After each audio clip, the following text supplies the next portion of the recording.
Hello, my name is Rich Howard, owner of Architectural Builders Supply. In this video is to bring you a closer look at the Bommer number LB4310C 350-633. This is a very typical and common spring hinge from Bommer. Let's dissect the part number. LB stands for lube bearing. That's a concealed, maintenance-free sort of bearing construction from Bommer. The 4310 represents this as a spring hinge that will feature both square corners and a template pattern for the screw holes. These screw holes are located in what's called the template pattern, and there's a link below this video to the template that shows the exact location of those holes.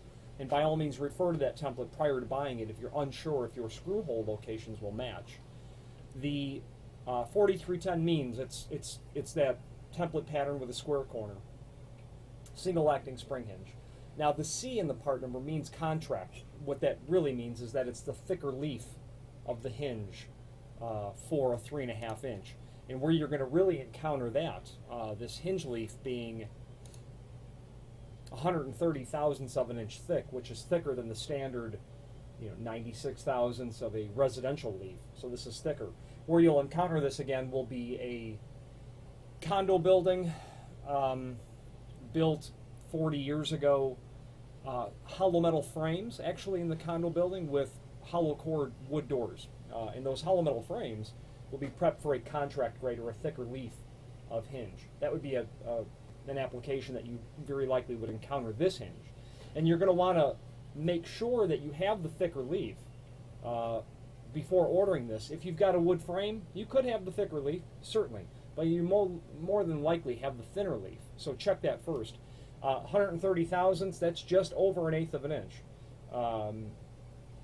So you'll have to try to determine that. The best way, obviously, is with a caliper, but if you don't have that, if your hinge thickness is definitely thicker than 1/8 of an inch, you have this. If it's absolutely for sure thinner than 1/8 of an inch, and you probably have the thinner hinge. The 350 in the part number is a reference to the size. That means that the hinge is 3.5 inches tall and 3.5 inches wide. The height always is the first dimension given on a hinge like this. You would never refer to it width by height, like a door would be. This is height first. So it's 3.5 by 3.5. And the 633, that means two things. First of all, it means that it's made of steel. Okay, it's a steel-based hinge. But then it means the 633 is that it's a satin brass finish on that steel base. Okay, is what that means there. Now, there is a guideline below this video in terms of how many hinges Bommer recommends that you use given a specific installation. First of all, for doors up to 3 foot by 7 foot. Anything bigger than that, the spring hinge is really not the concept to close the door. Up to a 70-pound door, they're looking for 2 spring hinges, and you can mix that with a standard butt hinge, meaning that the vertical axis of pivoting is compatible on this hinge when you're using it with a standard 3.5 inch non-spring loaded hinge. If your door is heavier than that, about 90 pounds, go with 3 spring hinges. Now, I'm a fan of all spring hinges on the door, not for the obvious reason, but primarily because having installed them, maintained them, fixed them, corrected them, adjusted them, I have found a greater amount of success when I have ample spring power on reserve to get the door closed, especially if you've got a solid core door, and well, certainly for a hollow core door as well. The door has to overcome that negative energy of it. The spring hinge has to overcome the door's negative energy of it opening, bringing it from a standstill, releasing enough stored energy in the spring to get it moving closed again, and to get it moving closed without making it move so quickly that it's going to slam shut. It's got to overcome all that resistance of the air. Think about, if a 3 foot by 7 foot door, 21 square feet worth of surface area. It's a lot of door to move. It's a lot of air to move, and it's a lot for a spring hinge to do. And it also has to overcome the friction of the latch bolt hitting the strike plate. Doesn't sound like a lot, but if you are underpowered in the spring hinge department in terms of the energy that's stored in here, meaning how many spring hinges you have, you'll either have to set that door so quick just to get it moving via inertia to get to the closed position that it'll slam and sometimes not even latch, or you'll get it to the point where you can't even really get it to latch all the way. And not that you would have a fire-rated door, but if the requirement of your door is that it closes and latches, you'll need to have that stored, extra, stored energy on hand. I liken it to a tugboat. They don't go very fast, but they can pull a lot of weight.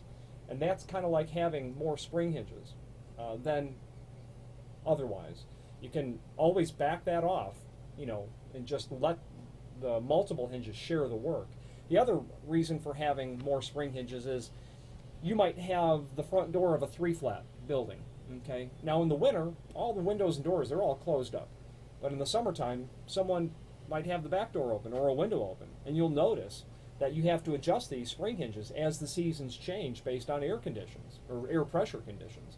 Having spring hinges allow you to be able to get that door closed when it's more work for it in the winter versus the summer when you've got maybe an inrush of air coming in, and you might want to back that off.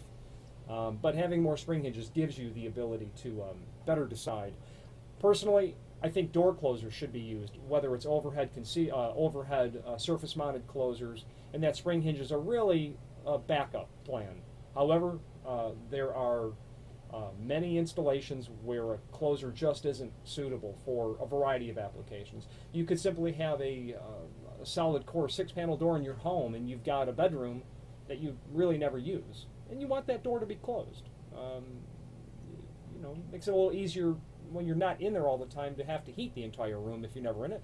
One of these little spring hinges would certainly be more appropriate than a door closer, certainly. Available, before I forget, in all the common finishes: satin brass, obviously, polished brass, the chromes, the bronze colors, black, primed, all the common colors that you'd ever really need. Now, how to set this spring hinge? That's really easy. Speaking of those holes, you're going to get,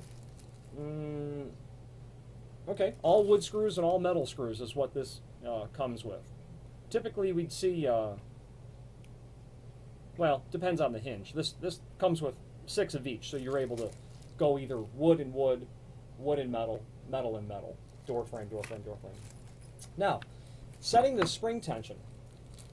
In every order, you're going to get a tension rod, and you're going to get a tension pin. This order happens to have 2 spring hinges on it, so this client needs 2 tension pins. Now here's how it works. When you install this hinge, install it with this gizmo called the tension collar towards the top. Always do that. To set the tension, insert the tension rod into the collar and turn it clockwise. And as you do that, you'll reveal additional holes, and it's into one of those additional holes that you would insert the tension pin. Up to about 3-hole maximum is what they're recommending for adjustment, but it's just that easy. It can be used on either right hand or left hand doors, so it's not handed. Okay. Install the hinge starting at the top first, then the middle. Some people say put it at the bottom. I disagree with that. I think having it at the top is more appropriate because that bottom hinge has a lot more happening on it than the top hinge does in terms of getting the door to close, quite frankly. So the top hinge is where it's recommended that you start with. There is a, regarding the instructions, if your order comes in a box, which it may or may not, their instructions will be printed on the back, okay, which basically go over everything we just said. If you don't get them, no worries, they're right below this video link called Installation Instructions. There's also a link called Certifications and Hinge Selection Guide, which is handy because it will allow you to help determine if you've got the right hinge happening based on requirements and then some other general information regarding hinge thickness, etc. Last thing I'd like to point out to you is the Bommer logo. Right above it, it says Made in USA, a fact that Bommer is quite proud of, as am I to represent them. Any questions on the Bommer LB4310C, -350, -633, single acting spring hinge, or any other Bommer product, please feel free to reach out to us.